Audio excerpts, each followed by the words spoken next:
Dear future generations, I think I speak for the rest of us when I say, sorry.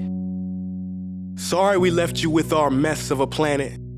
Sorry that we were too caught up in our own doings to do something. Sorry we listened to people who made excuses to do nothing. I hope you forgive us. We just didn't realize how special the earth was. Like a marriage gone wrong, we didn't know what we had until it was gone. For example, I'm guessing you probably know it as the Amazon desert, right? Well, believe it or not, it was once called the Amazon rainforest, and there were billions of trees there, all of them gorgeous. And oh, you don't know much about trees, do you? Well, let me tell you, trees are amazing. I mean, we literally breathe the air they are creating. They clean up our pollution, our carbon. They store and purify water, give us medicine that cures our diseases, food that feeds us, which is why I'm so sorry to tell you that we burn them down. Cut them down with brutal machines, horrific, at a rate of 40 football fields every minute. That's 50% of all the trees in the world gone in the last 100 years. Why? For this. And that wouldn't make me so sad if it weren't so many pictures of leaves on it. You know, when I was a child, I read how the Native Americans had such consideration for the planet that they felt responsible for how they left the land for the next 7 generations.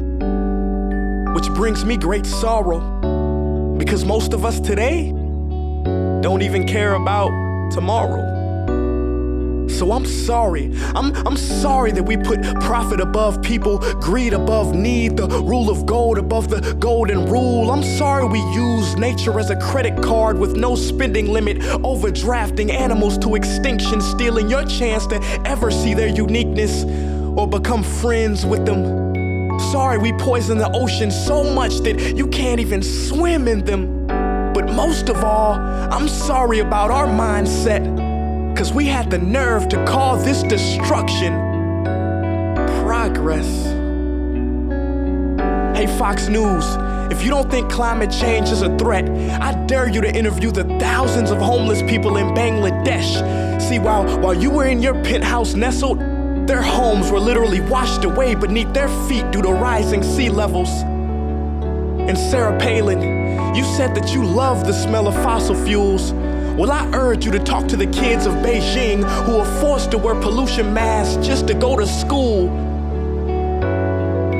See, you can ignore this, but the thing about truth is, it can be denied, not avoided.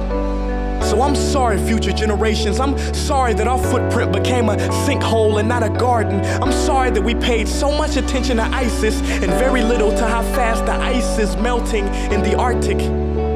I'm sorry we doomed you, and I'm sorry we couldn't find another planet in time to move to. You know what? Cut the beat. I'm not sorry. This future, I do not accept it, because an error does not become a mistake until you refuse to correct it. We can redirect this. How? Let me suggest that if a farmer sees a tree that is unhealthy, they don't look at the branches to diagnose it, they look at the root. So like that farmer, we must look at the root and not to the branches of government, not to the politicians run by corporations. We are the root, we are the foundation. This generation, it is up to us to take care of this planet. It is our only home. We must globally warm our hearts and change the climate of our souls and realize that we are not apart from nature, we are a part of nature. And to betray nature is to betray us. To save nature is to save us. Because whatever you're fighting for, racism or poverty, feminism, gay rights, or any type of equality, it won't matter in the least. Because if we don't all work together to save the environment, we will be equally extinct.